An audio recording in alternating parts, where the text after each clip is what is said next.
இந்த உலகத்திலேயே ரொம்ப பவர்ஃபுல்லான ஏர்கிராஃப்ட்னா அது பாமர் ஏர்கிராஃப்ட் தான் சொல்றாங்க. அதுவும் பர்டிகுலரா உலகத்துல மூணே நாடுகள் மட்டும் தான் வச்சிருக்காங்க. அதுவும் பர்டிகுலரா ரஷ்யா, சைனா, யுஎஸ். அந்த நாடுகள் வரிசையில இந்தியாவும் 4வது நாடா இணைய வாய்ப்பு இருக்கு. அதுவும் பர்டிகுலரா ரஷ்யாவினுடைய Tu-160M அப்படின்னு சொல்லப்படக்கூடிய அந்த பாமர் ஏர்கிராஃப்டை வாங்குறதுக்கு ஒரு மிகப்பெரிய முயற்சி நடந்திருப்பதாக ஒரு முக்கியமான தகவல் கிடைச்சிருக்கு. இந்தியா இதை வாங்குறதுக்கு காரணம் என்ன? சைனா மற்றும் பாகிஸ்தானை இதன் மூலமா சமாளிக்க முடியுமா? இதனுடைய ரேட் என்ன? இந்தியா அதாவது சொந்தமா பாமர் ஏர்கிராஃப்டை தயாரிச்சிட்டு இருக்காங்களா? இந்த மாதிரி பல கொஸ்டின் நம்ம கிட்ட இருக்கு. அதற்கான விடையா தான் இன்னைக்கு இந்த வீடியோ இருக்க போகுது. அதை பத்தி தான் டீடைலா இந்த பதிவில் பார்க்க போறோம். வணக்கம் நண்பர்களே. ஃபர்ஸ்ட் நம்ம பார்க்க போற ஒரு முக்கியமான விஷயம், இந்தியா ரீசன்ட் டைம்ல Tu-160M அப்படின்னு சொல்லப்படக்கூடிய அந்த ஒரு முக்கியமான பாமர் ஏர்கிராஃப்டை ஒரு 6ல இருந்து 8 வாங்குறதுக்கு ஒரு மிகப்பெரிய முயற்சி நடந்திருப்பதாக சொல்லப்படுகிறது.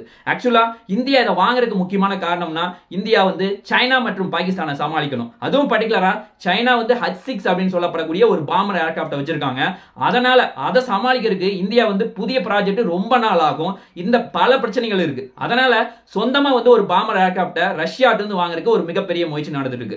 ஆக்சுவலா இதுல அப்படி என்னதான் முக்கியமான ஸ்பெஷாலிட்டி அப்படின்னு பார்த்தா என்னுடைய ஸ்பீடு மட்டும்தான். மேக் 2.5 அப்படின்னு சொல்லப்படக்கூடிய அந்த வேகத்துல போகக்கூடியது. கரெக்டா சொல்லணும்னா 1 மணி நேரத்துல 12,000 கிலோமீட்டர் போகும். அதை தாண்டி என்னுடைய ரேஞ்சு பார்த்தா 12,300 கிலோமீட்டர் ஃபுல்லா கவர் பண்ணும். ஆக்சுவலா ஒரு டைம் ஃபியூல் பில் பண்ணாவே 12,000 கிலோமீட்டர் போகும். அவ்வளவு தூரம் போகக்கூடிய பவர் இருக்கு. அதை தாண்டி என்னுடைய ஆல்டிடியூடு பாத்தீங்கன்னா 13,000 மீட்டர் ஹைட் வரைக்கும் போகும். அதனால அவ்வளவு தூரம் போச்சுன்னா எதிரி எந்த இடத்துல பாமர் ஏர்கிராஃப்ட் போயிட்டு இருக்கு அப்படின்னு சொல்லி அவங்களால கண்டுபிடிக்க முடியாது. அந்த அளவுக்கு இதுல ரொம்ப அட்வான்ஸான டெக்னாலஜி இருக்கு. இதை தாண்டி இதுல இன்னொரு முக்கியமான ஸ்பெஷாலிட்டினா என்னுடைய பேலோடு தான். அதாவது அடிஷனலா இதுல பாம்ஸ் ஆகட்டும், நியூக்ளியர் பாம்ஸ் ஆகட்டும், க்ரூஸ் மிசைல் ஆகட்டும், பிரம்மோஸ் மாதிரி க்ரூஸ் மிசைல் எல்லாத்தையுமே இதுல பிக்ஸ் பண்ணிட்டு போய் எதிரி அழிக்கக்கூடிய பவர் இருக்கு. கரெக்டா சொல்லணும்னா என்னுடைய வெயிட் 45,000 கிலோ இதுல தூக்கிட்டு போக முடியும். 45 டன் இதுல தூக்கிட்டு போக முடியும்னா நம்ம நினைச்ச எது வேணாலும் கொண்டு போக முடியும். கொண்டு போய் எதிரி அழிக்கிறதுக்கு இதை யூஸ் பண்ணிக்க முடியும். ஆக்சுவலா இது யுஎஸ் B1 அப்படின்னு சொல்லப்படக்கூடிய அந்த பாமர் ஏர்கிராஃப்ட் அளவுக்கு ரொம்ப ஈக்குவலா இருக்கும். அவ்வளவு பெரிய பவர்ஃபுல்லா இருக்கு.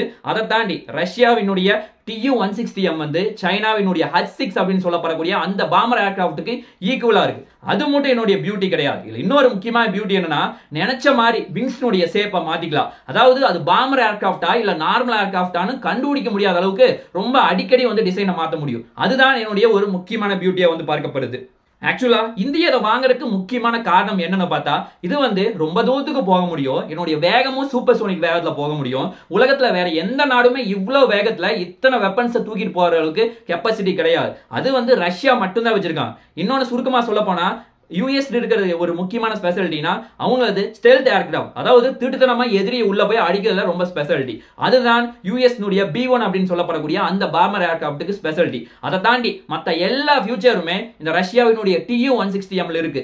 அதனாலதான் இந்தியா இதை வாங்குறதுக்கு ரொம்ப நாளா முயற்சி செஞ்சிருக்காங்க. ஆக்சுவலா எதிரியை ஒரு அட்டாக் பண்ணும், ஒரு எமர்ஜென்சி சிச்சுவேஷன் அப்படின்னா இந்த பாமர் ஏர்கிராஃப்ட் அட்டாக் பண்றதுக்கு இதைத்தான் முக்கியமா எதிரிகள் பயன்படுத்துவாங்க. அதுதான் இந்தியா இதை யூஸ் பண்றதுக்கு நிறைய வாய்ப்புகள் இருக்கு. அதனாலதான் இந்தியா இதை உள்ள கொண்டு வரதுக்கு நிறைய முயற்சிகள் எடுத்துட்டு இருக்காங்க. ஆக்சுவலா இந்தியா இதை வாங்குறதுக்கு 2 to 3 வருஷமா ஏன் ஸ்ட்ரகிள் பண்றாங்க?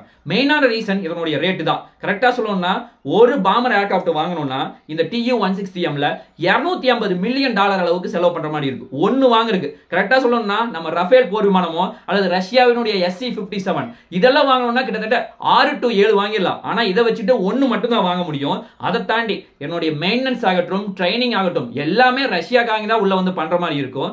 அதை தாண்டி இன்னொரு முக்கியமான பிரச்சனை, நம்ம இந்துஸ்தான் ஏரோநாட்டிக்ஸ் லிமிடெட் நிறுவனம் AMCA இந்த மாதிரி நிறைய ப்ராஜெக்ட் முன்னாடி எடுத்து போயிட்டு இருக்காங்க. அதாவது நம்முடைய சொந்த ப்ராடக்ட் நிறைய இருக்கு. அதனால அதை வச்சுக்கிட்டு நம்ம எப்படி வெளிநாட்டுல இருந்து வாங்குறது ஒரு மிகப்பெரிய அச்சம் தொடர்ந்து போயிட்டு இருக்கு. அதனாலதான் இந்தியா இவ்வளவு நாளா யோசிச்சுட்டே இருக்காங்க. அதுதான் இதுல இருக்க ஒரு முக்கியமான பிரச்சனையா இந்தியாவுக்கு இருக்கு. ஆக்சுவலா இந்தியா இதை வாங்குறதுக்கான பாசிபிலிட்டிஸ் எப்படி இருக்குன்னா நம்ம தயாரிக்கவும் முடியாது. நம்ம ஊர்ல கொண்டு தயாரிக்கிறதுக்கு எப்படியோ 6 to 7 வருஷம் ஆகும். அதனால ஒரு 5 to 6 ரஷ்யாட்டு லீஸுக்கு எடுத்து ஒரு 4 to 5 வருஷம் யூஸ் பண்ணிட்டு மறுபடியும் ரிட்டர்ன் கொடுத்துடலாமே. ஆல்ரெடி நிறைய ஏவுகணை நம்ம அப்படித்தானே பண்ணிருக்கோம். அந்த மாதிரி மெத்தட் கூட ஒருவேளை ஃபாலோ பண்றதுக்கு நிறைய வாய்ப்புகள் இருக்கு. ஆக்சுவலா இவ்வளவு நம்ம பேசுறோம், இந்தியாவிட்ட ஏதாவது சொந்தமா ஓன் ப்ராடக்ட் அதாவது பாமர் ஏர்கிராஃப்ட்டுக்காக ஏதாவது முயற்சி நடந்துட்டு இருக்கான்னு கேட்டா நிறைய போயிட்டு இருக்கு. அதுவும் பர்டிகுலரா 2022ல இருந்து நம்ம முக்கியமான சோதனைகள் எல்லாமே கடாக் அப்படின்னு சொல்லப்படக்கூடிய UCAVல நம்ம சக்சஸ்ஃபுல்லா பண்ணிட்டோம் இந்த பாமர் ஏர்கிராஃப்ட். இதை DRDO DRDOவும் ADA அப்படின்னு சொல்லப்படக்கூடிய ஏரோநாட்டிக்கல் டெவலப்மெண்ட் ஏஜென்சி இவங்க ரெண்டு பேருமே தொடர்ந்து தயாரிச்சிட்டு இருக்காங்க, டெவலப்பும் பண்ணிட்டு இருக்காங்க. ஆக்சுவலா இது என்னுடைய ஸ்பெஷாலிட்டி என்னன்னா, ரொம்ப தூரம் போய் எதிரியினுடைய கண்ணில் விரல் விட்டு ஆடிட்டு ஈஸியா அட்டாக் பண்ண முடியும். கரெக்டா சொல்லணும்னா இது நியூக்ளியர் பாம் அளவு கொண்டு போற அளவுக்கு ரொம்ப பவர்ஃபுல்லா இருக்கு. இந்தியா வந்து இதை ரொம்ப நாளா முயற்சி செஞ்சுட்டு இருக்காங்க. ஆனா இது ரெடியா இருக்கு எப்படி இருந்தாலும் 2040 ஆகும். அவ்வளவு தூரம் டைம் எடுக்க வேண்டியது இருக்கு. ஏன்னா இதுல நிறைய ப்ராசஸ் இருக்கு, சக்சஸ் ஆகணும், நிறைய ட்ரையல் வந்து ஓகே ஆகணும், இந்த மாதிரி பல பிரச்சனைகள் இருக்கு. இதுல இருக்க ஒரு முக்கியமான பிரச்சனைனா இன்ஜின் தான். அதுவும் பர்டிகுலரா நம்ம காவேரி இன்ஜினை தான் யூஸ் பண்றதுக்கு பிளான் பண்ணிருக்கோம். ஏன்னா இந்த காவேரி இன்ஜின் 1980 இருந்து தேஜஸ் MK1A அப்படின்னு சொல்லப்படக்கூடிய அந்த ப்ராஜெக்டுக்காக ஆரம்பிச்சாங்க. 2010 மறுபடியும் க்ளோஸ் ஆச்சு. மீண்டும் வந்து 2025 இப்ப டெவலப் பண்ண ஆரம்பிச்சிருக்காங்க. அதுவும் பர்டிகுலரா 90 கிலோமீட்டர் அச்சீவ் பண்ணணும் அப்படிங்கிற ஒரு மிகப்பெரிய முயற்சி நோக்கி முன்னாடி போயிட்டு இருக்காங்க. ஆல்ரெடி ரஷ்யாவில் வந்து சோதனை பண்ணி பார்த்தாங்க, இன்னுமே வந்து சோதனை நடந்துட்டு இருக்கு. ஆக்சுவலா இது எல்லாமே முடிஞ்சு மறுபடியும் டெவலப் பண்ணி ஆல்டர் பண்ணி பவர் வந்து ஜெனரேட் ஆனதுக்கு அப்புறம் மற்ற ப்ராசஸ் எல்லாமே பண்ணுவாங்க. இது வந்து கிட்டத்தட்ட 2040 வரைக்கும் ஆகும். அதுதான் இதுல இருக்க ஒரு முக்கியமான பிரச்சனை. அதை தாண்டி இந்தியா வந்து 2040 அப்புறம் இன்னொரு ப்ராஜெக்ட் முன்னாடி எடுத்து போறாங்க. அதுவும் பர்டிகுலரா நம்ம கிட்ட இருக்க பெண்டிங்கான இந்த ப்ராஜெக்ட் எல்லாமே கம்ப்ளீட் பண்ணிட்டு தான் நம்ம ஒரு முக்கியமான ப்ராஜெக்ட்டை முன்னாடி எடுத்து வர போறாங்க. அதாவது இது வரைக்கும் நான் பேசின எல்லாமே கடாக் எல்லாமே வந்து ஆளே இல்லாம செயல்படுது. ஆனா இதுக்கு மேல 2040 மேல ஹைப்போதெட்டிக்கல் மேனடு ஸ்ட்ராட்டஜிக் ஃபார்மர், அதாவது ஆள் உள்ளிருந்து அதன் மூலமா இயக்கி கொண்டு போவதா இந்த அன்மேன்ல இருந்து மேனுக்கு இருக்க ஒரு முக்கியமான வித்தியாசம்.